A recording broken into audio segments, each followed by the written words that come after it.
avant qu'il ne soit crucifié, kabla ya kutunjikwa, il leur dira une chose. aliwaambia kitu moja. Écoutez, Usikie mes chers disciples, wanafunzi, il faut que je m'en aille au Père. inapasha niende mbele ya Baba, Je vais vous préparer une place pour vous. na mimi naenda kumitengenezea fasi juu yenu. Mais quand j'irai auprès du Père, Na wakati nitenda mbele ya Baba, je ne vous laisserai pas orphelins, sitamiacha kamwe wayatima, mais je vous enverrai l'Esprit. lakini nitamitumia Roho. Cet esprit, c'est l'Esprit de Dieu. Kuna ule Roho ni Roho wa Mungu, Cet esprit vous conduira en toutes choses. na ule Roho ataniongoza mkila kitu. J'aime quand je lis ces versets-là. Ninapenda wakati mimi nasoma hii mstari. Jésus, Yesu il leur dit, anawaambia, je vais partir. nitaondoka, Je ne vous laisserai pas orphelins. sitamiacha wayatima, Je vous enverrai l'Esprit Saint. tamitumia Roho Mtakatifu. Et cet esprit, Na ule Roho Mtakatifu quand il viendra, wakati atakuja, il vous conduira en toutes choses. ataniongoza mkila kitu, Il vous conduira dans toutes vos entreprises. ataniongoza mubile mutafanya, Que ce soit dans les entreprises spirituelles, ingawa ikuwa makampuni ya kiroho que ce soit dans les entreprises professionnelles, wala makampuni ya mwili, c'est-à-dire dans les différents domaines de nos vies, maana yake muvikoa vya kuachana vya maisha yetu. que le Saint-Esprit pourra vous aider. Roho Mtakatifu anaweza kunisaidia. J'aime une chose. Napenda kitu moja, En lisant les Écritures, j'ai compris une chose. kwa kusoma maandiko mimi nielewa kitu moja. Jésus, Yesu c'est le fondement de l'Église chrétienne. yeye ni msingi ya kanisa ya Kikristo, Il est le fondement. anakuwa msingi, Mais il avait compris une chose. lakini alielewa kitu moja, En tant que fondement, kama vile msingi, quand je serai parti, wakati nitaondoka, il serait vrai et mieux que j'envoie à mes disciples ou à l'Église, que je les renvoie la force. inafadhali nitume kwa kanisa wala kwa wanafunzi nguvu, Et cette force-là, na ile nguvu c'est le ni Saint-Esprit. Roho Mtakatifu. C'est le Saint-Esprit. Roho Mtakatifu. Écoutez, Sikia, les disciples de Christ, wanafunzi wa Yesu Kristo ils ont vécu pendant longtemps avec Jésus. barishi kwa kupitia muda mrefu na Yesu. J'ai aimé pendant la semaine. Nilifurahi muda wa juma, Le pasteur Olivier a abordé le mystère du Saint-Esprit.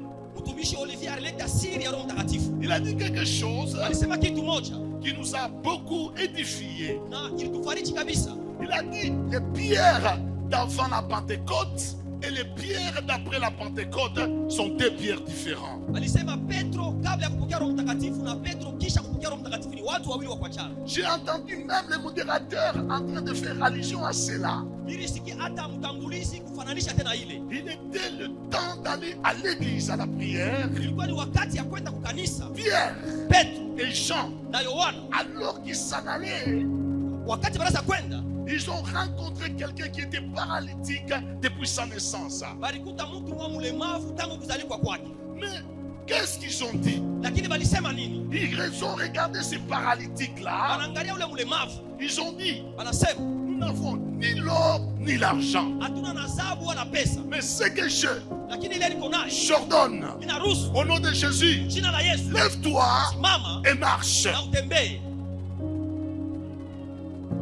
Cet homme de Pierre, Huyu mtu wa Petro il avait échoué de prier pour l'enfant qui était lunatique.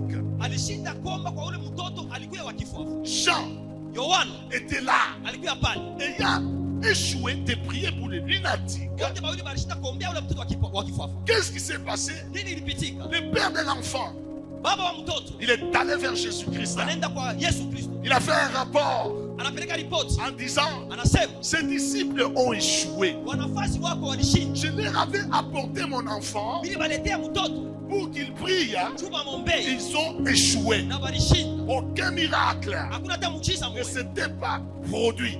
haikufanika. Mais une chose grave, Lakini cha kushangaisha, le même Pierre qui avait échoué, Petro moja moja ule alishinda, Jean était là. Yohana alikuwa pale, Tous, wote ils ont échoué walishinda d'opérer les miracles. kufanya Mais miujiza. après la Pentecôte, Kisha Pentekoste ces jours-là, ile siku ils ont opéré les miracles. alifanya miujiza.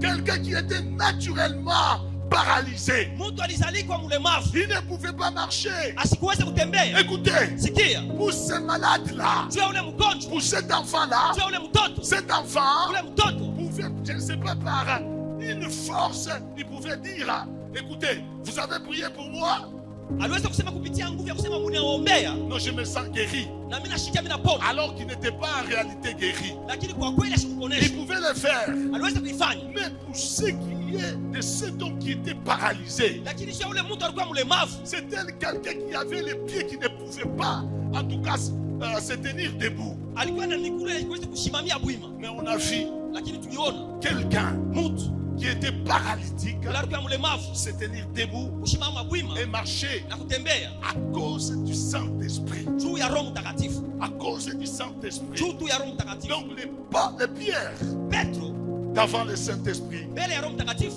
il était différent aliachana des pierres Petro qui avaient reçu le ule Saint-Esprit. alipokea Roho Mtakatifu. Je voudrais dire à quelqu'un dans la vie, Napenda kwambia mtu wa maisha, mon frère, ndugu les chrétiens wa Kristo, d'avant le Saint-Esprit, kabla ya kupokea Roho Mtakatifu il doit être chrétien anapaswa kuwa Mkristo différent wa kuachana de celui qui a reçu le Saint-Esprit. na ule alipokea Roho Mtakatifu. Écoutez, peuple de Dieu, Sikia taifa ya Bwana, ici, hapa j'aime une chose. napenda kitu moja, J'aime une chose. napenda kitu moja.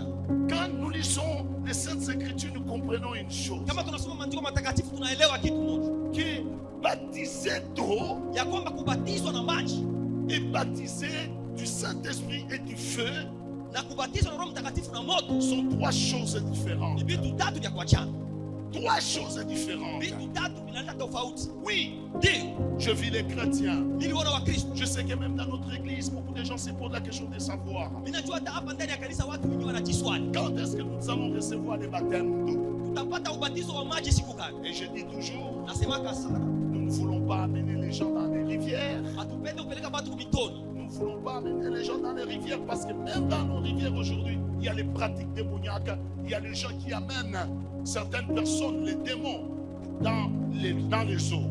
leo kunakuya mitoni kule, kunakuya makazi ya giza kunafanyika na watu wengine wanapeleka watu kule kufanya makazi ya giza. Même les féticheurs, ils prennent les gens et les amènent au même endroit là où on est en train de baptiser. Hata watu wa madao wanabeba watu wanapeleka mpaka fasi moja moja kule kunabatiza watu, Et ils sont en train de piéger les gens de peu de foi. na pia kunaenda kuweka mitego kule juu ya watu wa imani kidogo. Et nous avons dit, Na tulisema ça vaut la peine qu'on construise une piscine pour les baptêmes derrière l'église. na afadhali kujenga mkongo ya kanisa huku kitu cha kubatizia watu. Je voudrais vous dire une chose. Napenda kumwambia kitu moja, Le baptême d'eau, ubatizo wa maji, le baptême d'eau a une signification. ubatizo wa maji kuna maana. Le baptême d'eau consiste à faire une déclaration en public que je viens de recevoir Jésus-Christ, je l'accepte, je quitte le camp des pécheurs et je deviens chrétien. Ubatizo wa maji maana yake ni kufanya matangazo mbele ya watu ya kusema mimi natoka kambi ya giza na mimi nakuwa Mkristo. C'est pour cela Ndio kwa maana que Jean-Baptiste le faisait au Jourdain.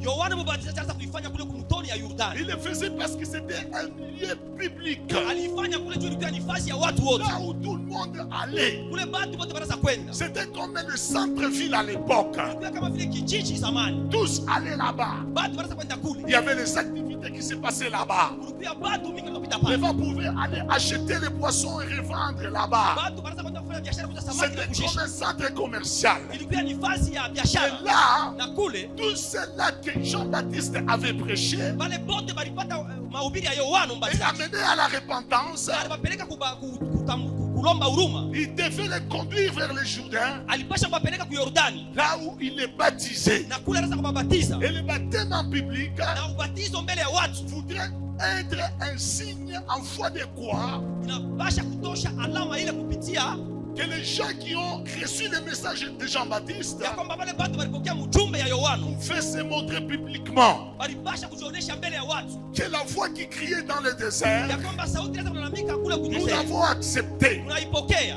Nous avons cru à cette voix qui crie dans le désert. Naamini kupitia sauti inalia Et nous mchangwa sommes venus ici na tunakuja hapa déclarer tout haut kulalamika mbele ya watu que nous sommes de ceux-là qui croient en cela. ya kwamba tuko pale wanaamini kupitia ile sauti. Nous avons accepté de nous repentir Tunaitika kutubu par rapport au message de Jean-Baptiste. kupitia mjumbe ya Yohana Et Mbatizaji. c'était fait publiquement. Na ilifanyika mbele ya watu. C'est pourquoi, Ndio kwa maana même le jour qu'on va baptiser les gens, hata siku tutabatiza watu c'est nécessaire inakuwa ya muhimu que ça soit publiquement, ikuwe mbele ya watu, qu'il y ait les gens qui vont témoigner, ikuwe batu watashuhudia, qui vont dire, watasema ses frères, huyu ndugu, cette sœur huyu dada a accepté Jésus-Christ. alichika Yesu Kristo. Et que fait le baptême d'eau? Na ubatizo wa maji unafanya nini? Le baptême d'eau, Ubatizo wa maji ça signifie tout simplement qu'on t'a amené à la repentance. maana yake wanakupeleka kukitubio. Nous avons prêché Christ en ces lieux. Tulihubiri Yesu Kristo mali hapo. Nous avons fait le même travail que Jean-Baptiste en ces lieux. Tulifanya kazi kama vile Yohana Mbatizaji. Jean-Baptiste a préparé la venue de Jésus-Christ. Yohana alitengeneza kuja kwa Yesu Kristo. Mais nous sommes en train de prêcher Christ, préparant la seconde venue de Jésus-Christ. Lakini tunahubiri Yesu Kristo kutengeneza kuja kwake kwa pili. Parce qu'il viendra. Jua atakuja tena. Il viendra Atakuja. prendre son église. Beba kanisa kake. De la même manière Mpaka mwile namu na moya moya. que Jean-Baptiste disait, Yohana anaweza kusema, qui échappera nani atenda pembeni? au jugement de l'éternel? Hukumu ya wa milele. Race de vipères. Hali ya nyoka. Vous vous dites que vous êtes le fils d'Abraham. Unasema Mungu batoto ya Mais Ibrahimu. je vous dis, Lakini naniambia, personne hakuna mtu ne peut échapper anaweza kukimbia au jugement qui vous attend. hukumu ile kuna michunga. Nous avons ici prêché Tulihubiri hapa en disant une chose. kwa kusema kitu moja, Christ va rentrer. Yesu atarudia. Nous parlons de la rentrée de Jésus-Christ. Tuko nasema juu ya kurudi kwa Yesu, La deuxième venue de Jésus. kuja kwa pili kwa Yesu. Jean-Baptiste a parlé de la première venue de Jésus. Yohana alisema juu ya kuja kwa Nous, kwanza. nous avons parlé de la deuxième venue de Jésus. Tuko nasema juu ya kuja kwa pili. Cette deuxième venue de Jésus, Kuja kwake kwa pili, personne hakuna mtu ne pourra échapper à cela. anaweza kukimbia kuile. Écoutez ce peuple de Dieu. Sikia taifa ya Bwana, Ceux-là qui ont écouté les messages wale balisikia mjumbe de Jean-Baptiste, ya Yohana Mbatizaji, oui, ndio ils sont allés se repentir. balienda kutubu. Les messages de Jean-Baptiste Mjumbe ya Yohana ont Mbatizaji amené les gens à la repentance. ilipeleka bantu kukitubio. Que les gens ont abandonné les péchés. Batu baliacha zambi, Les gens ont abandonné la haine. batu baliacha chuki, Les gens ont abandonné la calomnie. batu baliacha mashimango, Les gens ont abandonné l'égoïsme. batu banacha choyo, Les gens ont abandonné de se livrer à la débauche, batu banacha à uzinifu, la fornication. usharati, Les gens ont abandonné les mensonges. batu banacha bongo. Et Jean a dit, Na Yesu parce Yohana que vous anasema, avez pris cette décision jomu libeba ile mipango de tout abandonner. ya kuacha yote, Vous avez cru au message que je vous ai donné. uliamini mjumbe nilimpatia, Repentez-vous. mutubu. Ils se sont repentis. Balitubu, Il a dit, anasema parce que vous vous êtes repentis, tu mnatubu, je vous amène ninanipeleka au baptême d'eau. ubatizo wa maji. Peuple de Dieu, Taifa ya Bwana, peuple de Dieu. Mungu moja moja, Après le baptême d'eau, kisha ubatizo wa il maji leur dit une chose. anamwambia kitu moja, Moi, mimi je vous baptise d'eau. namibatiza kwa Mais maji, il y a quelqu'un qui vient, lakini kuko mtu ako nakuja qui va vous baptiser atamibatiza du Saint-Esprit kupitia Roho et Mtakatifu du feu. na moto. Frères et sœurs, Ndugu na dada, je peux vous baptiser d'eau. naweza kunibatiza na Je maji, peux vous amener à la repentance. naweza kunipeleka kukitubio, Mais je ne vous baptiserai pas du Saint-Esprit et du feu. lakini siwezi kunibatiza kupitia Roho Mtakatifu na moto. Jésus Yesu ayant amené alileta ses disciples à la repentance wanafunzi wake kukitubio et à croire en lui, na wamwaminie. il avait compris qu'il y avait une étape qui restait, Alijua kama kurubakia hali ingine c'est la repentance. inakuwa ni kitubio, C'est le baptême plutôt du Saint-Esprit. inakuwa ni ubatizo wa Roho Mtakatifu. Frère, Ndugu, si tu as déjà accepté Jésus-Christ comme Seigneur et kama Sauveur, unaisha kupokea Yesu Kristo kama Bwana na et Mwokozi tu t'es déjà repenti de tes péchés, na unaisha kutubu kupitia madhambi zako, il y a une étape très importante qui t'attend. unabakia hali ya muhimu kuna kuchunga. Il y a une étape très importante qui m'attend. Unakuja hatua ingine kuna nichunga, Et cette étape-là, na ile hatua c'est le baptême ni ubatizo du Saint-Esprit ya Roho Mtakatifu et du feu. na moto. Le baptême Ubatizo du Saint-Esprit ya Roho Mtakatifu et du feu. pamoja na moto. Je voudrais dire à quelqu'un, mon frère et ma soeur, ce matin, une chose. Napenda kuambia kwa ndugu na dada asubuhi ya leo kitu moja, Oui, ndio le jour de Pentecôte, siku ya Pentekota le Saint-Esprit est descendu Roho Mtakatifu alishuka sous une forme de vent impétueux, comme le dit la Bible. hali ya pepo mkali kabisa, Il est descendu sur les disciples. anashuka juu ya wanafunzi, Il est descendu sur les disciples. anashuka juu ya wanafunzi, Mais le même esprit, lakini ule roho moja moja, les jours qu'il est descendu, siku ile alishuka c'était l'accomplissement de ce qui est écrit en Joël 2. ilikuwa ni kutimiza ile na njia kitabu cha Yoeli sura ya 2. Et Joël a dit, Yoeli alisema en ce temps-là, kwa ile wakati vers les derniers jours, masiku ya mwisho l'Éternel Dieu répandra de son esprit sur toute espèce de chair. wa milele Mungu atamwanga roho yake juu ya nafsi yote. C'était pour la première fois Ilikuwa mara ya kwanza que Dieu ordonne ya kwamba Mungu anaruhusu à l'Esprit Saint kwa Roho Mtakatifu d'aller sur toute espèce de chair. ishuke juu ya kila nafsi. Avant, Kabla c'était un esprit réservé aux missionnaires, ilikuwa tu roho ile ilikuwa juu ya watumishi, aux gens qui avaient une mission spéciale de la part de Dieu. kwa watu walikuwa na kazi ya upekee juu ya Mungu. On a vu les Daniel, Tunaona watu kama Danieli, on a vu les Joseph. tunaona wa Yusufu, C'était les gens qui avaient un esprit supérieur. watu walikuwa na roho ya juu. Mais écoutez, Lakini sikieni, les jours de Pentecôte, siku ya Pentekota c'était l'accomplissement de ce que Joël avait dit. ilikuwa ni utimisho ya ile Yoeli alisema. Le Saint-Esprit Roho Mtakatifu n'est pas réservé au pasteur que je haina tu suis. ya watumishi. Le Saint-Esprit Roho Mtakatifu n'est pas réservé au prophète. haina tu ya manabii. Le Saint-Esprit Roho Mtakatifu n'est pas réservé au docteur. haina tu ya Le mwalimu. Saint-Esprit Lakini Roho Mtakatifu n'est pas réservé aux apôtres. haina tu ya watumishi. Le Saint-Esprit Roho Mtakatifu descendra atashuka sur toute kwa chair. kila nafsi, Sur toute kwa chair. kila mtu. Mon frère, Ndugu, ma soeur, dada, toi qui as déjà reçu Jésus-Christ comme Seigneur et Sauveur, uonesha kupokea Yesu Kristo kama Bwana na Mwokozi. toi que l'évangile a amené à la repentance, Wewe ule kupitia injili ulitubu, tu as besoin du Saint-Esprit. uko lazima na Roho Mtakatifu. Tu as besoin du Saint-Esprit. Uko lazima na Roho Mtakatifu. La Pentecôte Siku ya que Pentekota nous sommes en train de célébrer hii aujourd'hui tunasherehekea leo ne veut pas dire que le Saint-Esprit descendra seulement les jours de Pentecôte comme nous sommes en train de célébrer aujourd'hui. haimaanishi ya kwamba Roho Mtakatifu atashuka mpaka siku ya Pentekota kama vile leo. Chaque jour, Kila siku après que quelqu'un kisha mtu ait fait la repentance, anaisha kupita mkitubio, qu'il soit baptisé anabatizwa na maji d'eau, na maji, ou même avant que tu ne sois baptisé d'eau, wala hata kama shibatizwa na maji, parce que c'est un processus, juu inakuwa ni njia, mais parce que tu t'es déjà répandu juu unaisha kutubu de tous tes péchés. na mazambi yako yote. Écoute, hein, Sikia, la Bible dit une chose, Biblia inasema kitu moja, sans le Saint-Esprit, tu ne pourras pas réussir. bila Roho Mtakatifu hautaweza kitu. Tu as besoin du Saint-Esprit. Uko lazima na Roho Mtakatifu. Jésus savait Yesu alijua ile, que si le Saint-Esprit n'arrive pas, kama Roho Mtakatifu ashikuje, que si le Saint-Esprit ne descend pas sur les apôtres, kama Roho Mtakatifu ashishuke juu ya tout de wanafunzi, suite là, mpaka pale les apôtres, wanafunzi ils vont rentrer dans le monde. watarudia mzambi. Les apôtres Wanafunzi allaient rentrer dans l'égoïsme. wanapasha kurudia mchoyo, Ils allaient rentrer dans la fornication. wanapasha kurudia muuzinifu, Ils allaient rentrer dans des péchés. wanapasha kurudia mzambi. Nous avons besoin du Saint-Esprit. Tuko lazima na Roho Mtakatifu. Frère, Ndugu, est-ce que tel que nous sommes tous ici, je, hivi tuko hapa sisi sote avons-nous déjà reçu l'effusion du Saint-Esprit? tumesha kupokea Roho Mtakatifu? Il y a des gens qui pensent que le Saint-Esprit c'est pour les pasteurs. Wengine wanazania kwamba Roho Mtakatifu ni mpaka juu ya wachungaji. Oh, les pasteurs, on les noie mouillés et tout. Ce pasteur là il est charnel. Le Saint-Esprit, Roho Mtakatifu c'est pour les mamans pasteurs. ni juu ya mama pastori. Les mamans pasteurs, Mama pastori, ni mouillés tout dans mon amour.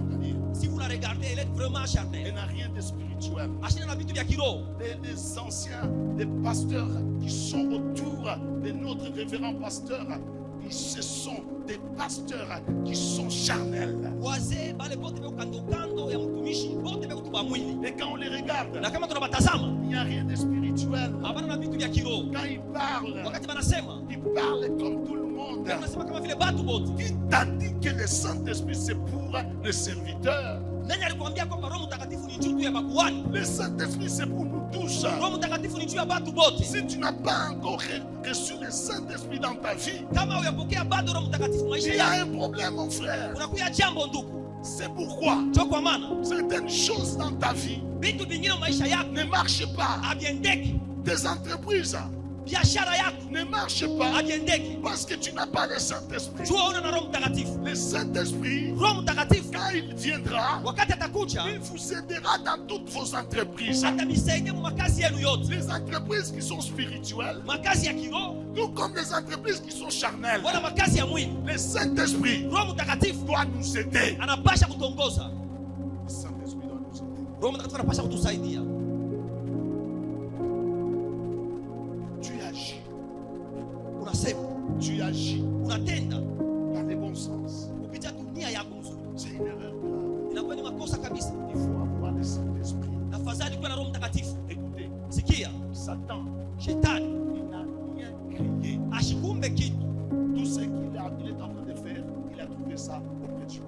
yote kunafanya alibeba mbele ya Baba. Dans ce monde d'aujourd'hui, Mwi dunia leo il y a les gens qu'on appelle les Illuminatos. unakuya watu wanaita ba Freemason na Illuminati. Ce sont des gens Ni watu qui se disent qu'ils ont la lumière. wanasema beko na nuru. Ils disent que ce sont eux qui dominent le monde. Wanasema ndivyo wanatawala dunia. Partout ils passent, Mali pote wanapita. tout doit marcher. Yote yanapasha kuendeka. Toutes les portes doivent marcher. Milango inapasha kufunguka. Le diable Shetani leur a doté d'un esprit démoniaque, alipapatia roho ya giza. d'une puissance des ténèbres Alipapatia uwezo wa giza pour dominer. juu ya kutawala. Dieu Mungu avait prévu ça depuis. alitayarisha ile tangu Le zamani. diable n'a copié que ce qu'il a vu auprès du Père. Shetani alibeba tu ile aliona mbele ya Baba. Le Père savait Shetani alijua que l'homme ya kwamba mtu sans l'esprit, bila roho, sans l'esprit, bila roho, sans le Saint-Esprit, bila roho mtakatifu il ne réussira pas. asitaweza kamwe. Il ne réussira pas. Asitaweza.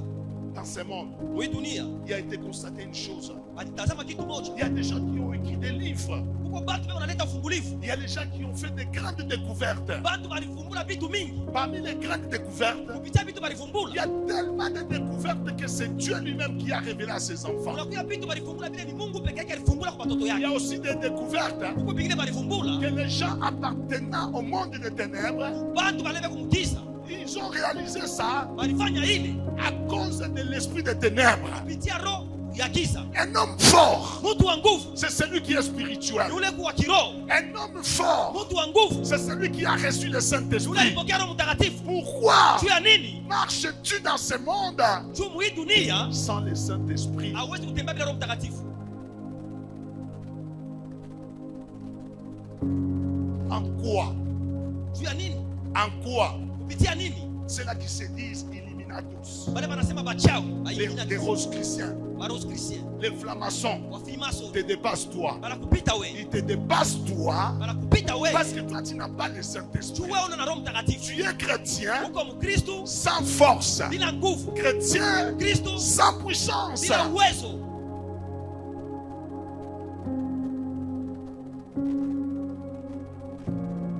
Cet homme, Huyu mtu quand il arrive, wakati anafika il parle. anasema Tout ce qu'il parle, yote, anasema tout ce qu'il dit, yote, anasema les gens acceptent. watu wanajibu. Pourquoi? Juu ya nini? Parce qu'il est dans les mondes des ténèbres. Juu kwa mkambi ya giza. Qui t'a dit que toi tu n'as pas cette puissance-là? Na alikwambia ke wewe una na ile uwezo, Ce pouvoir-là, ile mamlaka, la provision est déjà là. akiba iko, Le Saint-Esprit est déjà là. Roho Mtakatifu eko.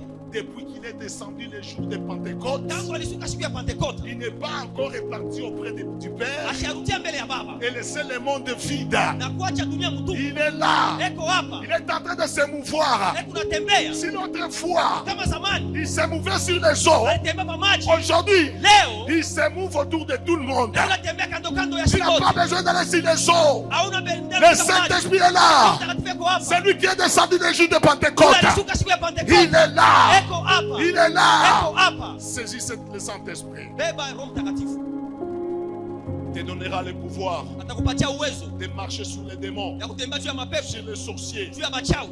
Écoutez, Sikia, oh, moi je suis un homme orgueilleux dans le Seigneur. niko mtu wa kiburi ndani ya Kristo. Vous savez, j'ai fait plusieurs fois des tests d'embauche. Unajua nilifanya mara mingi kutafuta kazi. Et quand j'allais Wakati naweza kwenda faire les tests d'embauche, kutafuta kazi, j'étais sûr de moi-même nilikuwa na hakikisho peke yangu à cause du Saint-Esprit. juu ya Roho Mtakatifu.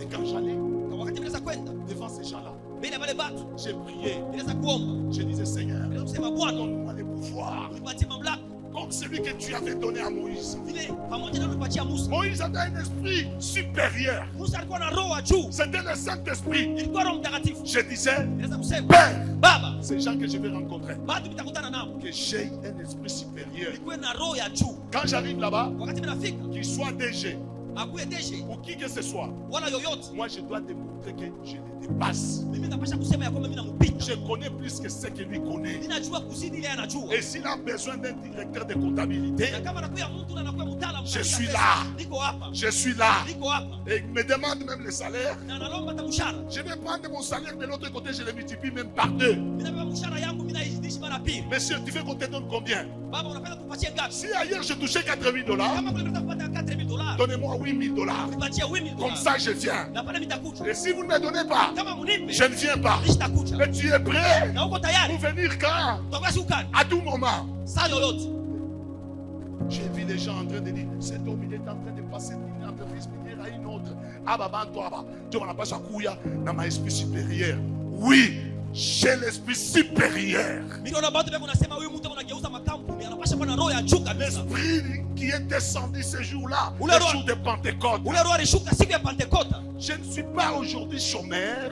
Leo sina mlofu. C'est un témoignage, comprenez mes frères. Ni ushuhuda mimi naleta banduku. Parce que je n'ai pas trouvé de l'emploi. Tuishi kupate kazi. Parce que j'ai refusé de l'emploi. Mimi nikatala kazi. Parce que j'ai dit je travaillais pour moi-même. Mimi nisema tatumika peke yangu. À cause du Juu Saint-Esprit, ya Roho Mtakatifu. partout où j'ai passé, Mali pote nilipita. j'ai gagné le terrain. Mimi naweza kuwina. J'avais un esprit supérieur. Kuwa na roho wa juu.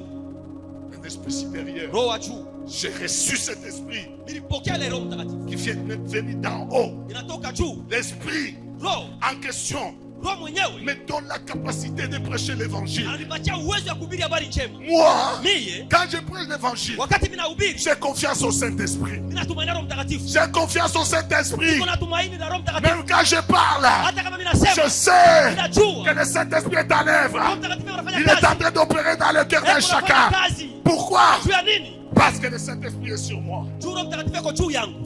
L'Esprit de l'Éternel est sur moi. Roho ya wa milele yuko juu yangu. Il m'a oint. Alinipaka mafuta. Jésus l'a dit. Yesu alisema. Il a dit. Alisema. Et là, nous sommes en Luc 4, Na tuko kitabu cha Luka hii. verset 18. Mstari wa 19. Il dit, Anasema, l'Esprit de l'Éternel est sur moi. roho ya wa milele iko juu yangu. Il m'a oint. Alinipaka mafuta. C'est-à-dire, il m'a donné la capacité, le pouvoir, la puissance Maana yake alinipatia uwezo, madaraka na mamlaka. pour annoncer la bonne nouvelle. Juu ya kutangaza habari njema. Annoncer la bonne nouvelle aux pauvres. Kutangaza habari njema kwa maskini. Qui sont les pauvres? Ni kwa maskini. Ce sont des pauvres en esprit. Ni maskini ba kiroho. Ce sont des gens de nécessités spirituelles Watu wale wanakuwa na lazima ya msaada wa qui ont kiroho. besoin de Jésus-Christ. Weko lazima na Yesu Kristo. Jésus avait compris. Yesu alielewa. Écoutez, Usikie. quand il a parlé de ça, Wakati alisema juu ya ile. c'était après qu'il soit baptisé dans le Jourdain. Kisha ubatizo ndani ya Yordani. Et dans le Jourdain, là, Ndani ya Yordani. la Pentecôte avait eu lieu pour lui. Pentekoste ilifanyika pale. C'était la Pentecôte de Jésus. Ilikuwa Pentekoste ya Yesu. Le Saint-Esprit est descendu. Roho Mtakatifu alishuka Et il a témoigné. na alishuhudia. Il a dit, Alisema, celui-ci huyu est mon fils ni bien-aimé. mwana wangu mpendwa. Croyez en lui. Umtumainie. Et le Saint-Esprit Na Roho Mtakatifu a approuvé alihakikisha qu'il était réellement le fils de Dieu. kwa kweli alikuwa mwana wa Dans Mungu. son ministère, Kazi yake, la parole qu'il a annoncée neno alitangaza a sauvé les âmes. kuokoa manafsi. Dans son ministère, Mtumishi yake, les malades pour qui il a prié magonjwa pale aliombea, ont reçu la délivrance, la guérison. walipokea ufungulivu na matunzo. Il a proclamé Alitangaza une année de grâce, mwaka ya neema, jour de vengeance. siku ya malipizi Dieu, ya Mungu. Dieu Mungu devait s'attaquer aux démons, alipasha kushambulia mapepo, aux sorciers. wachawi. Jour de vengeance. Siku ya malipizi Nous avons vu ça tuliona ile à cause du juu Saint-Esprit. ya Roho Mtakatifu. Il arrive Anafika devant le cimetière, mbele ya makaburi, vers le décapole là-bas. kule kumwisho ya makaburi. Quelqu'un qui était dans le cimetière, Mtu alikuwa kwa makaburi, il était dans le cimetière, alikuwa kwa makaburi, tourmenté par les démons. anavurugwa na mapepo. Quand il a vu, Wakati aliona, il a vu la vengeance de Dieu. anaona malipizi ya Mungu, Il a commencé à crier, anaanza kulalamika, oh toi, weye fils de Dieu, mwana wa Mungu, qu'y a-t-il entre toi et moi? unakuya nini katikati yako na wewe? Jésus a dit, Yesu anasema c'est le jour de la vengeance. inakuwa ni siku ya malipizi. Aujourd'hui, Leo s'accomplit inatimizwa ce que Isaïe a dit. ile Isaya alisema, Ça sera le jour de la vengeance. inakuwa siku ya malipizi. Allez, Kwendeni, sortez, utoke, vous esprit démoniaque, wewe mapepo mchafu, sortez utoke de cet homme. ya huyu mtu. Et tout de suite là, Mpaka pale cet homme a reçu la délivrance. ule mtu alipata ufungulivu, Les jours de la délivrance, siku ya ufungulivu, les jours de la vengeance. siku ya malipizi. Peuple de Dieu, Taifa ya Bwana, quand l'Esprit vient, wakati Roho anakuja, il vient nous aider. anakuwa kutusaidia. Pour Jésus, Juu ya Yesu il n'avait rien ashukua na kitu de profession charnelle. ya kazi ya mwili, Non, hapana. lui, sa mission, Ye kazi yake c'était le spirituel. ilikuwa ya kiroho. Il a envoyé le Saint-Esprit Tuma Roho est Mtakatifu descendu sur lui. anashuka juu yake. Le Saint-Esprit l'a aidé dans tout ce qu'il faisait. Roho Mtakatifu alimsaidia mvile vyote anaweza kufanya. Il avait compris l'importance du Saint-Esprit. Alielewa maana ya Roho Mtakatifu. Écoutez, Sikia, il y a les principes établis par Dieu. unakuya makanuni ile Mungu anayosha kwetu, Nous ne pouvons pas les bypasser. hatuwezi kuitambuka. Sinon, lui-même, Saa zingine yeye peke En yake tant que Dieu. kama vile Mungu, En tant que Dieu le Père et le Fils. kama vile Mungu mwana Il pouvait dire, aliweza kusema je suis Dieu. niko Mungu, Je n'ai pas besoin du Saint-Esprit. sina lazima na Roho Mtakatifu. Mais toi, Lakini wewe, pourquoi tu veux te bypasser du Saint-Esprit? je, unaweza kutambuka Roho Mtakatifu? En disant, je suis chrétien, cela suffit. Unasema niko Mkristo, ile nenea. Oui, Ndio, cela suffit. ile nenea. Je te dis, Nakwambia tu souffriras. utateseka. Parce que le monde ici, Juu dunia hii c'est le combat du spirituel. ni bukomvi bwa kiroho. Ceux-là qui sont spirituels, Mpaka bale beko mkiroho ils vont vaincre. batashinda. Il faut que les gens qui ont l'esprit spirituel Inafadhali bale beko na Roho Mtakatifu arrivent à vaincre. bafike kupata ushindi. Ce sont ceux-là qui vont vaincre. Bale batapata ushindi. Moi, je n'ai pas peur d'un marabout. Mimi shina na boka juu ya mchawi. Écoutez, Sikia, dans ma vie, maisha yangu j'ai rencontré même des gens qui sont dans la franc-maçonnerie, nilikuta batu beko mframasoni, qui sont dans la Rose-Croix. beko mrose croix. Quand ils m'ont vu, Wakati baliniona, écoutez, sikia, j'étais là nilikuya pale comme un homme qui avait en lui kama vile mtu alikuya na ndani yake un détecteur de présence kitu cha kufungula mawapo et ndani yako, qui avait aussi un détecteur de présence na walikuwa na kile chombo cha kufungula hali. que je sais enfant de Dieu. Ninajua kwamba mwana wa Mungu, Quand ils ont vu le Fils de Dieu, wakati baliona mwana wa Mungu, l'enfant de Dieu que je suis, mtoto wa Mungu vile nini, ils ouvrent les portes. wanafungula milango. Que tu sois directeur, PDG, Ukuwe daktari wala PDG, qui que ce soit, mtu yoyote, quand moi j'ai un besoin, wakati mimi kumlazima j'arrive là, nafika, je crois ninaamini à la puissance du Saint-Esprit. kupitia uwezo wa Roho Mtakatifu Tu ouvriras la porte, utafungula mlango, je passerai, nitapita, j'entrerai, nitaingia, j'arracherai ce que j'ai. nitabeba ile niko nayo lazima, J'arracherai, nitanyang'anya, j'arracherai. nitanyang'anya. Ne pose pas la question de savoir pourquoi je ne suis pas ministre. Usijiswali juu ya nini mimi sina waziri. Si je ne suis pas ministre, Kama sina waziri, parce que je ne le veux pas. juu mimi sipende. Moi, hein, Mie je suis ministre de la parole. ni waziri wa neno la Mungu.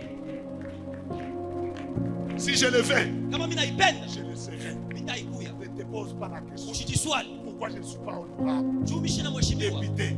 mimi sina naibu. Si je ne le suis pas, Kama sina naibu, c'est parce que ni kusudi je ne le veux pas. nisipende Je ile. le deviendrai si je le veux. Mimi nitakuya naibu À kama cause kupitia du Saint-Esprit qui Roho est à moi. Mtakatifu iko ndani Il yangu. convainc les gens. Atahakikisha batu. J'ai vu les gens venir. Je pousse la candidature. Mimi naona batu wanasema tunasubia naibu. Non. Mimi nasema pa. Moi, je le suis déjà Mimi niko naibu dans le Seigneur. ndani ya Kristo.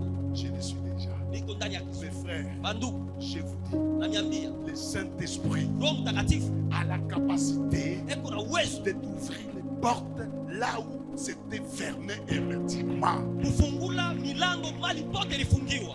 Tu n'as pas besoin d'attendre à ce qu'un frère, soi-disant prophète, soi-disant Yechokonamoto, à quoi imposer Mikono. Non, le Saint-Esprit doit t'accompagner, il doit être avec toi partout. Quand tu arrives, tu arraches la victoire. Roho Mtakatifu anaweza kuwa na wewe mali pote, hapana kuchunga nabii akuya kuombea juu milango ifunguke. No. Mali pote uko lazima na Roho Mtakatifu. Non, mon frère, Hapana ndugu, tu as besoin uko lazima du Saint-Esprit. ya Roho Mtakatifu. Les disciples, Wanafunzi connaissant qu'ils étaient incapables, walijua kwamba hawakuwa na uwezo, ils se sont cachés. walijificha. Mais quand le Saint-Esprit est venu, Wakati Roho Mtakatifu alikuja, écoutez, usikii, ils sont allés même chez les scribes, wanaenda hata kwa waandishi, chez les pharisiens. kwa Farisayo, Ils ont dit, anasema écoutez, usikii, Christ que vous avez crucifié, Yesu ule mlitunjika, c'est bien lui de Dieu. ni yeye Mungu. Vous l'avez crucifié Mlimtunjika, en disant parce qu'il s'est autoproclamé Dieu. unasema ni yeye Mais nous alijiita vous Mungu. disons Na sisi tunaniambia qu'il est Dieu. ni Mungu. Ils sont percés. Walipita, Ils sont percés. walipita. Frères et Ndugu sœurs, na dada, écoutez, usikii, l'Esprit de l'éternel Roho ya wamilele kwa est sur juu moi. Ouais. alinipaka mafuta Pour. juu. Est-ce que quelqu'un pourra dire c'est ce matin Mtu mmoja kusema asubuhi ya leo que l'Esprit de l'éternel est sur moi? ya kwamba Roho Mtakatifu wa Mungu yuko juu yangu. Non, ne parlez pas. Usiseme, Non, je ne t'ai pas dit de répéter ce que j'ai dit. mimi sikwambie useme vile mimi nasema. C'est une question. Inakuwa ni swali. Est-ce que l'Esprit de l'éternel est sur moi? Je, Roho ya wamilele kwa juu yako? Est-ce que Dieu t'a oint? Je, Mungu alikupaka mafuta? Tu ne peux pas être chrétien sans que Dieu soit oint. Hauwezi kuwa Mkristo bila upako. Si tu n'es pas oint, tu n'es pas spirituel. Kama una na upako hauna wa kiroho. Non. Hapana.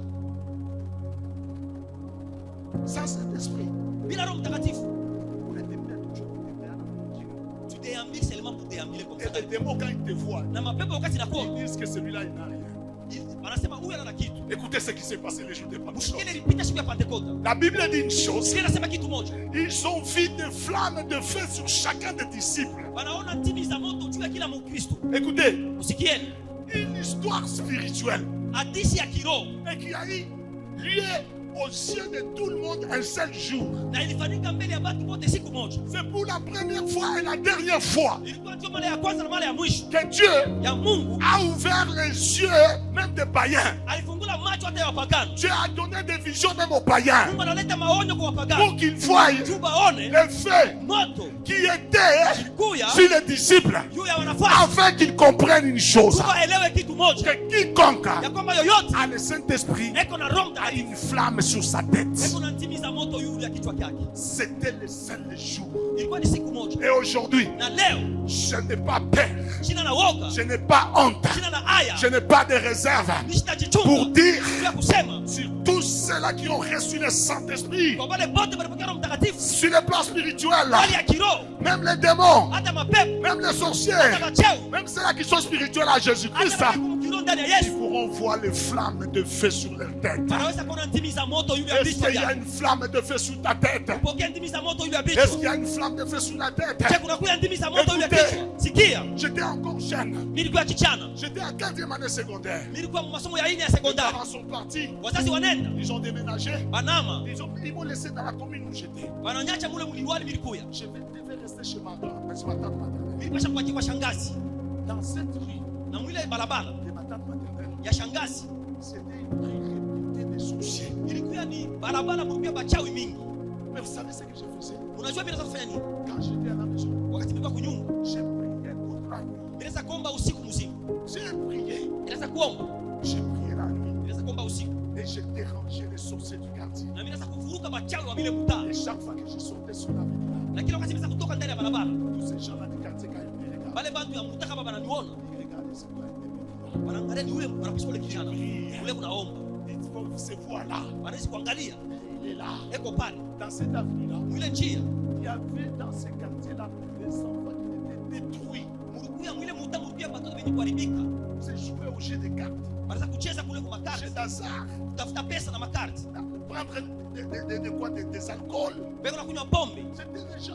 Je vous dis, il y a les démons des familles, il y a aussi les démons des quartiers. Bantu wananiambia kuna kuya mapepo ya bizazi na mapepo ya mtaa. Vous allez voir dans un quartier, toutes les filles sont endossées. Ni kule mtaona ndani ya mtaa wanamke wote Faites attention. Kebe ani. Il y a un démon du quartier Kuna kuya pepo qui wa consiste mtaa. à endosser les filles. Analeta mamimba kwa Les dada. enfants Batoto. qui ne prennent que de l'alcool. Beko na kunywa mpaka pombe. Les pantalons comme les pantalons de Fali Poupa. Suruali kama vile ya Il y a cet esprit-là. Kuna kuya ile pepo. Ce sont les sorciers du quartier qui imposent ça dans le quartier. Bachawi ndani ya mtaa wanaleta ile. Chaque quartier a un démon à lui. Kila mtaa kuna pepo yake. On a remarqué même ça au golf. Uliona hata hii huku golf. Vous arrivez dans un quartier, Unafika mtaa vous fulani. trouvez que dans ce quartier-ci, toutes les filles sont des filles prostituées. Unaona badada bote ni bandumba tu.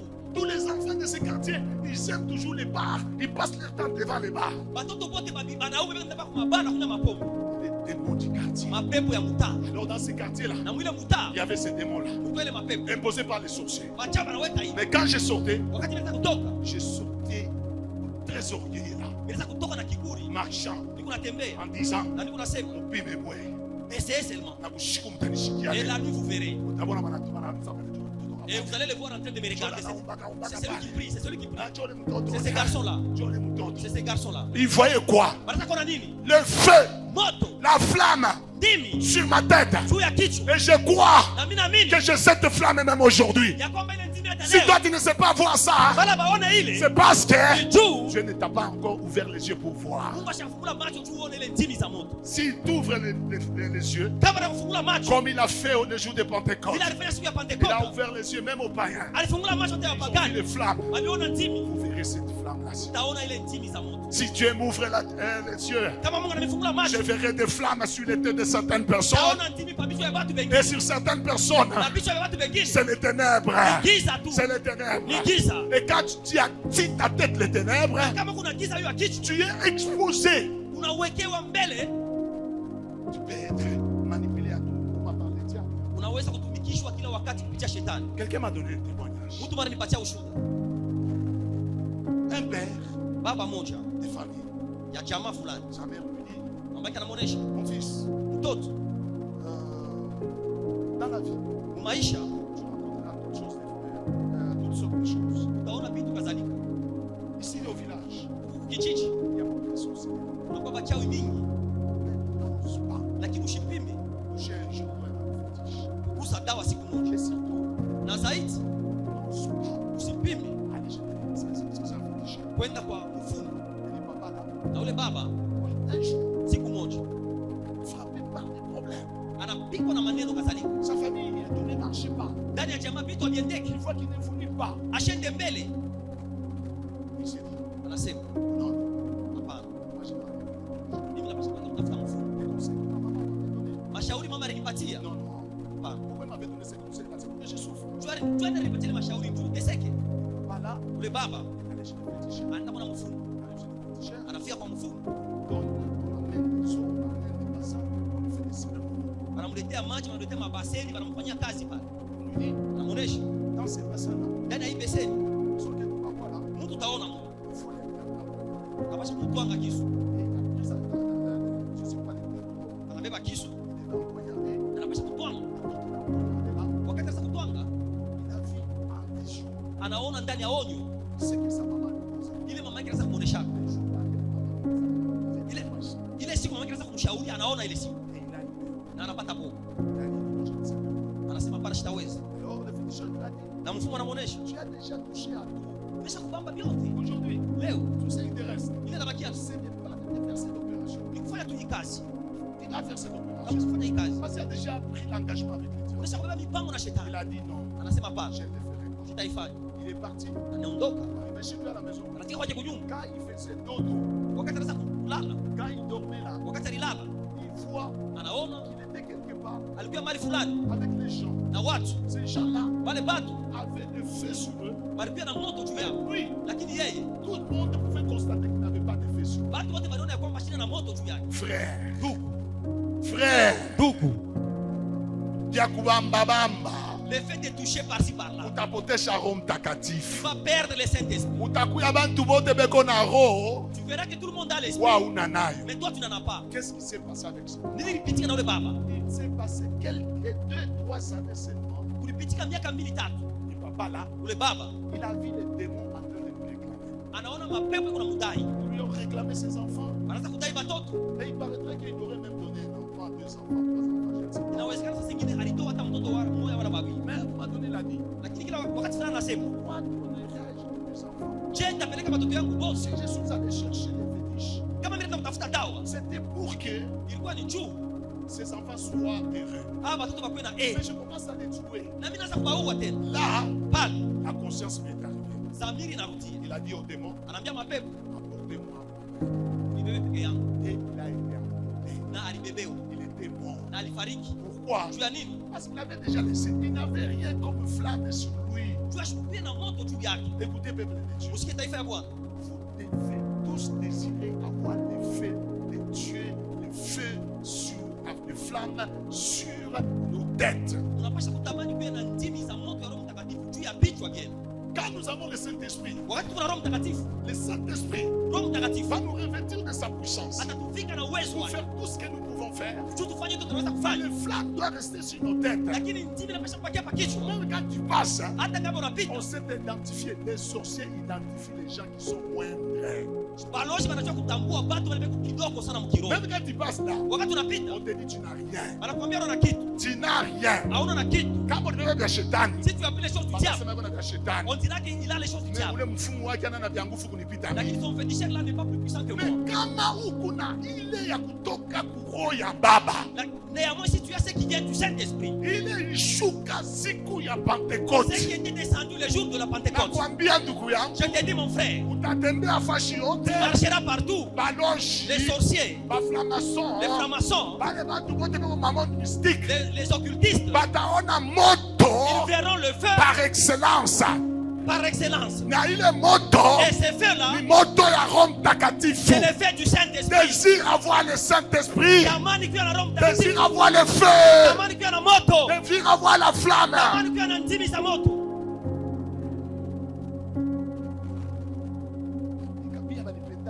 Moi, on ne m'aime pas. pas toujours? Pourquoi on ne t'aime pas? Pourquoi tu n'es pas aimé? Lorsque tu arrives, les gens qui étaient joyeux, en te voyant seulement, ils sont devenus tristes. Tu ne parles plus. Pourquoi? Est-ce que tu as le Saint-Esprit? Tu as l'effet du Saint-Esprit? Parce que le Saint-Esprit, tu Roho Mtakatifu, il apporte la joie, analeta furaha, la gaieté. analeta furaha. Quand tu te présentes, Wakati unafika, les gens commencent à se réjouir. watu wanakuwa na furaha. Et tu es là. Uko pale, Qu'est-ce que nous pouvons faire? unaweza fanya nini? Qu'est-ce que tu vas manger? Utakula nini? Mais on habite à toi.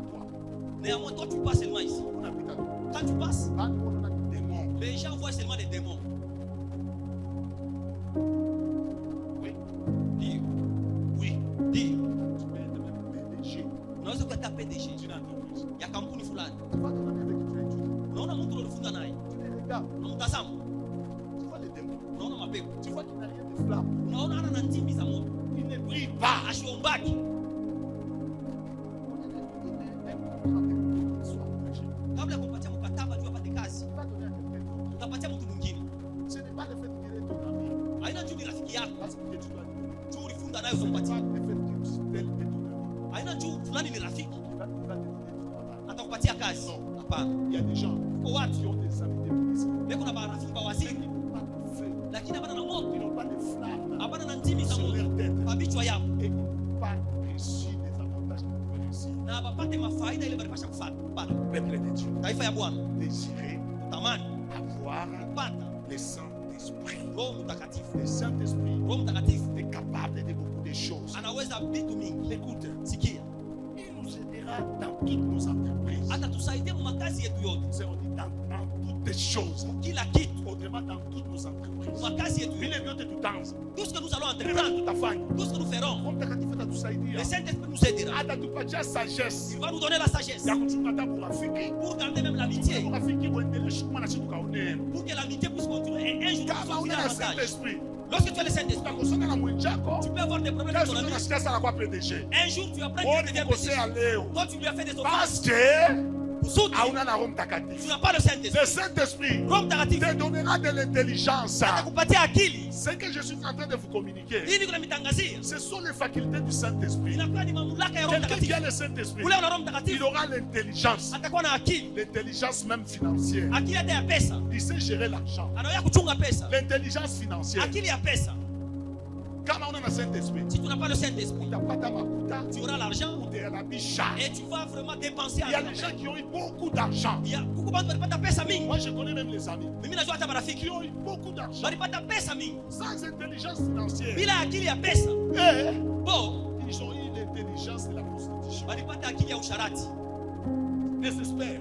Wataalamu sana Il est à Kamalondo kama Londo, et qu'on a 2 bureaux. eko na babibi mbili, Là, pour Kinshasa, hata kukishasa là, pour Afrique du Sud. na kwa Afrika Ce Kusini. que je vous dis, c'est vrai. Nina niambia ni Le kweli. week-end, Siku ya posho il prend l'avion. anabeba Il est ndege en Afrique du Sud. aende kwa Afrika Kusini Lundi matin, na kazi moja à 11h, saa ya 11 il est là. Il anarudia vient au bureau. anakuwa kukazi Sans le Saint-Esprit. bila Roho Mtakatifu. Le Saint-Esprit Roho Mtakatifu te donnera l'intelligence pour résoudre certains problèmes. atakupatia akili ya kuleta suluhisho kwa maneno kadhalika. Le Saint-Esprit Roho Mtakatifu te donnera l'intelligence même pour entreprendre certaines activités. atakupatia hata akili ya kufanya makazi fulani. Le Saint-Esprit Roho Mtakatifu il te communiquera atakutangazia de l'intelligence akili pour réussir dans tout ce que tu entreprends. tu uweze vile vitu unafanya. Quand tu as le Saint-Esprit, Wakati una Roho Mtakatifu même au marché, hata kumsoko bachi, tu les laisses, bakabambe madao. laisse-les toucher les Le fétiches. Saint-Esprit, Roho Mtakatifu il va t'aider, mon frère. atakusaidia ndugu. Moi, j'ai vu le Saint-Esprit accomplir des choses avec moi qui étonnent les mondes. Mimi naona Roho Mtakatifu fanya vitu na mimi vinashangaza dunia.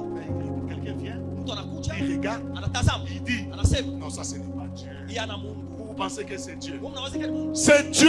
C'est ni Mungu. C'est l'Esprit de Ni l'Éternel roho ya qui milele. donne l'intelligence. Analeta akili. Ce n'est pas moi. Haina mimi. Un jour, Siku moja un grand responsable dans la magistrature de la République démocratique du Congo, il vient dans mon mkubwa sana entreprise. ndani ya siasa ya nchi anakuja kwangu. Il me dit, Anasema, dis-moi, niambie, d'où te vient cette pensée ici, cette idée de faire tout ça?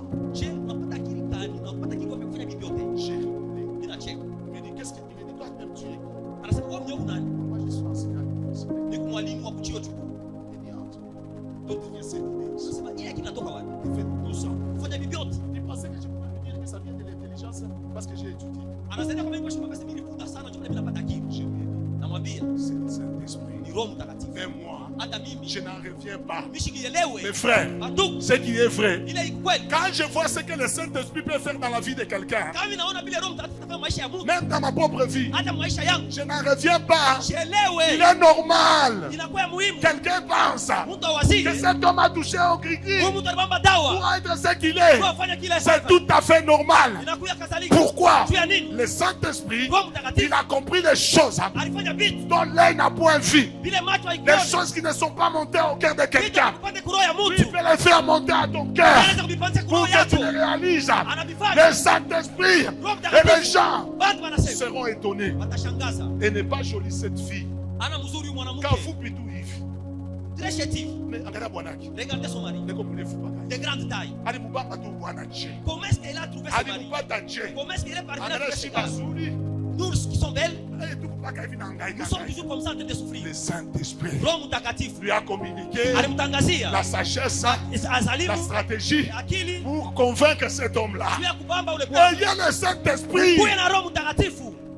Il y a le Saint-Esprit. Kuwe na Roho Mtakatifu. Unatembea tembea tu mkini mpaka hivi. Tu marches comme ça dans le monde comme ça. Tu es conduit par le bon sens. Unaongozewa tu na nia yako. Beaucoup de gens sont dans le Seigneur Jésus-Christ. Batu mingi beko ndani ya Bwana wetu Yesu Kristo. Ils ont fait même la prière de repentance, mais n'ont jamais reçu le Saint-Esprit. Wanafanya hata kitubio lakini hawapata bado Roho Mtakatifu.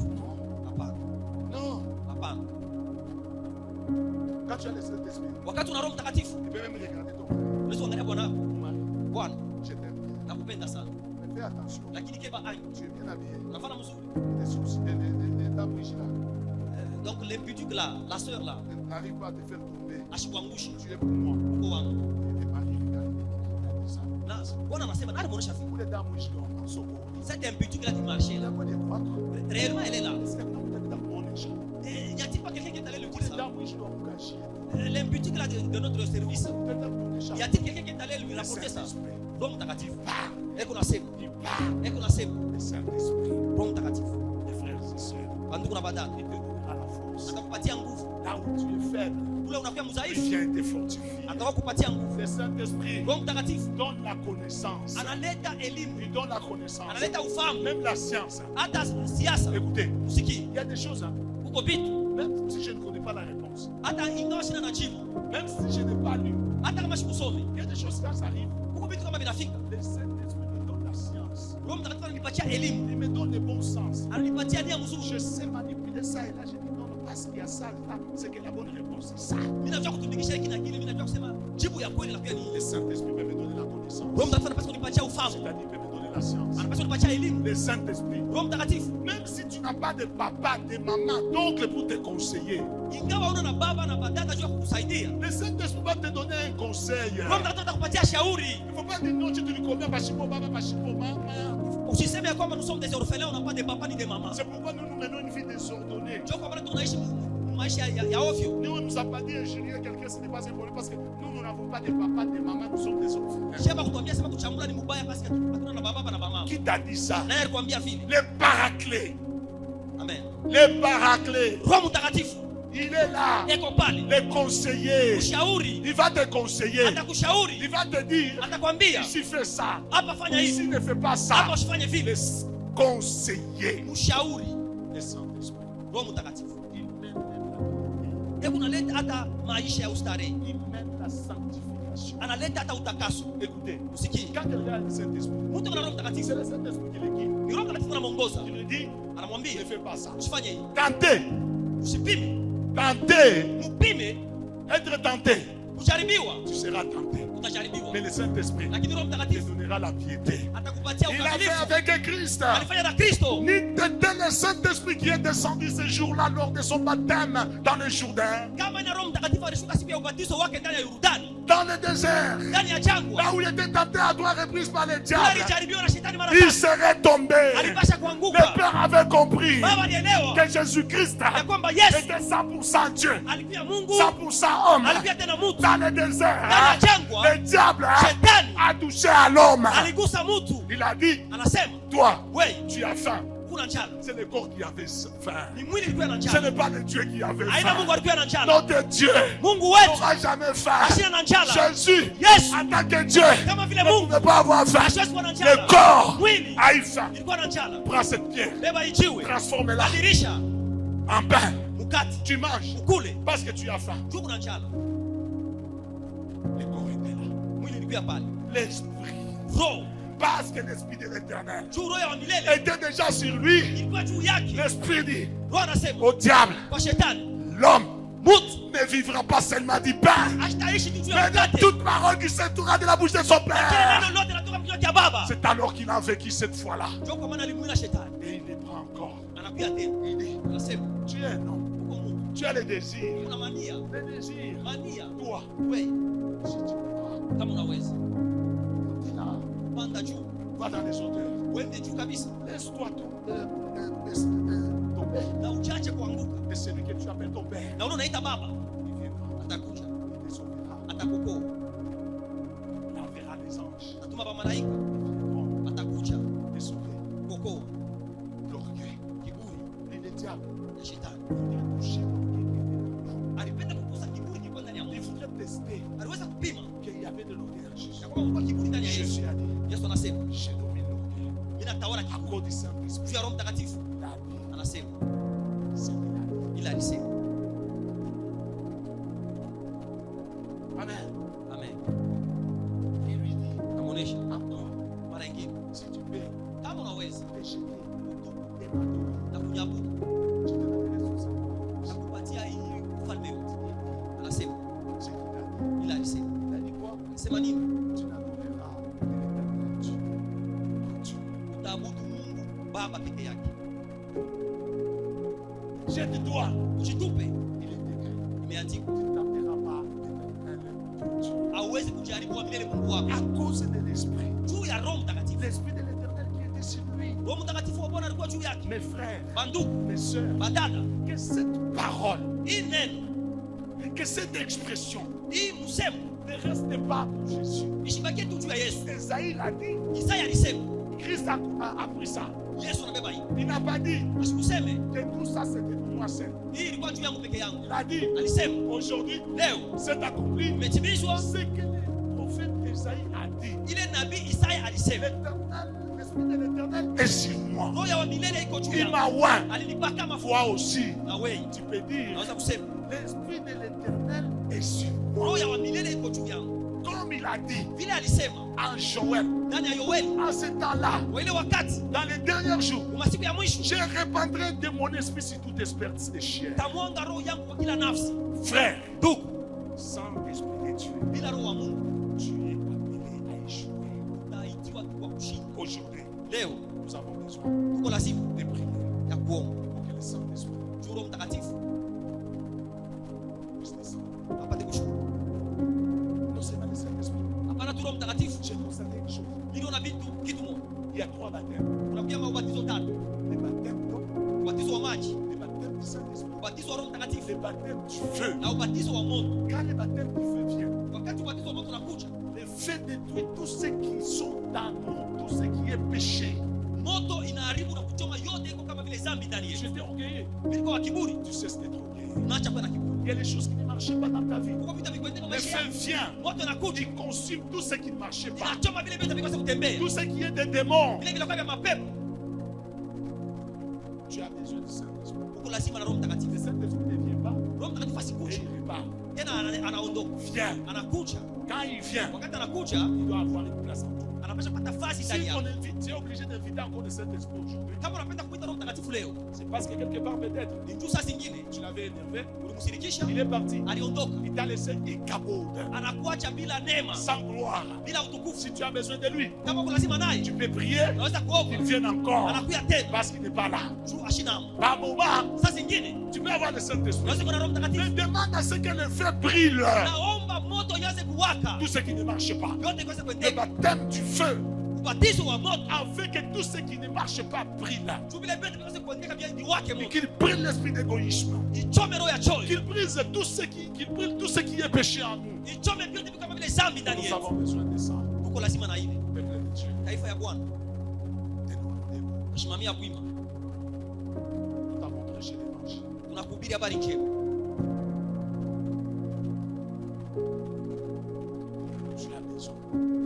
Lazima. Est-ce que tu es là? Je, uko hapa? Est-ce que quelqu'un qui a déjà donné sa vie au Seigneur Jésus? Uko mtu amesha kupatia maisha ya Yesu Kristo? Il y a quelqu'un qui n'a jamais donné sa vie au Seigneur Jésus? Wala kuko mtu ashiyapeleka maisha yake bado kwa Yesu Kristo? Parce que tu pour recevoir le Saint-Esprit, Je kupokea Roho Mtakatifu, il faut passer par la repentance. unapasha kupita kukitubio. C'est-à-dire que tu donnes ta vie d'abord au Seigneur Jésus. Maana yake unapeleka maisha kwa Bwana wetu Yesu Kristo. Crois en Jésus Unamwaminia et tu acceptes d'abandonner tous les péchés. na unaitika kuacha dhambi yote. Est-ce que quelqu'un est là aujourd'hui qui veut donner sa vie au Seigneur? Je, kuko mtu hapa anapenda kupeleka maisha yake kwa Yesu Kristo? Nous allons fermer les yeux. Unafunga macho.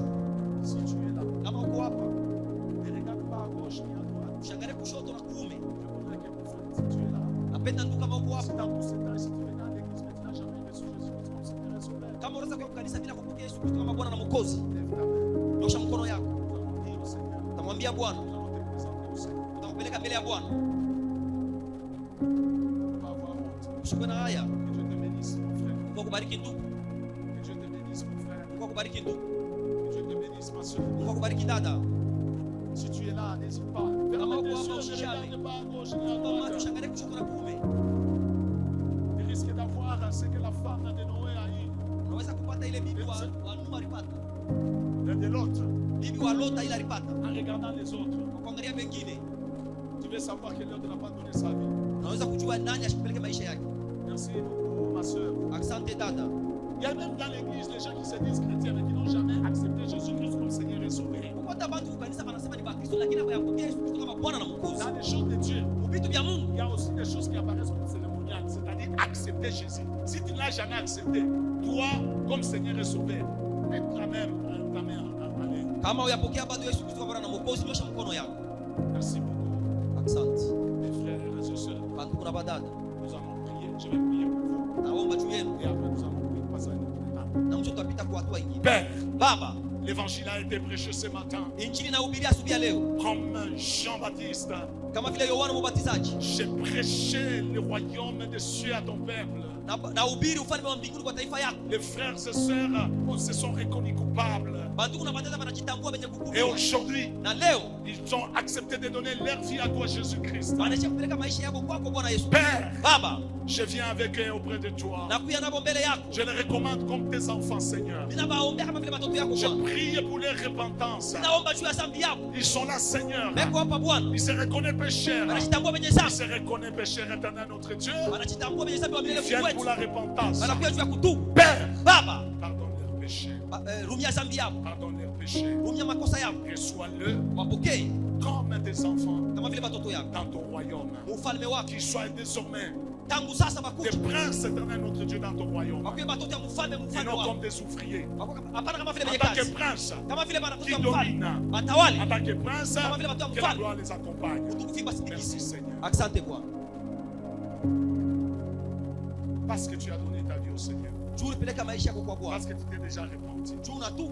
Écoute ce que la Bible dit. Sikia ile Biblia inasema, La repentance, oui. kitubio ndio, Mais vous avez besoin lakini mko lazima du baptême du Saint-Esprit. na ubatizo wa Roho Mtakatifu. Va dire je voudrais que tu dises au Seigneur, Ninapenda mwambie Bwana, Seigneur, Bwana, je voudrais que tu me baptises de l'Esprit Saint. ninapenda unibatize na Roho Mtakatifu. Que désormais, Kutoka hapo que je sois un homme conduit par le Saint-Esprit. niongozewe na Roho Mtakatifu. Que je ne marche pas selon le sens, Nisitembee kupitia nia, que je ne marche pas selon mes connaissances. nisitembee kupitia ufahamu Que tu wangu. me conduises. Peke yako niongoze. Ouvre ta bouche. Fungula kinywa. Dis au Seigneur, Mwambie Bwana, je voudrais que ce soit la Pentecôte pour moi. ninapenda tuwe Pentekoste juu Que yako. tout change. Vyote vibadilike. Que je sois revêtu de ta puissance. Nivikwe na nguvu yako. Prions le Seigneur. Taomba Bwana. Prions le Seigneur. Taomba Bwana. Que la Pentecôte arrive. Pentekoste ifike. Que la Pentecôte se manifeste. Pentekoste ionekane.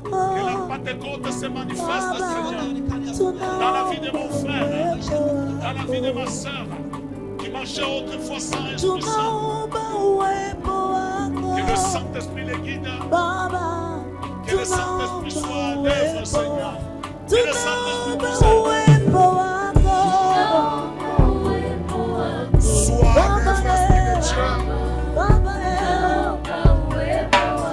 tunaomba uwepo wako Manifeste-toi, Esprit de Dieu. Baba, Esprit de Pentecôte. Esprit de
manifeste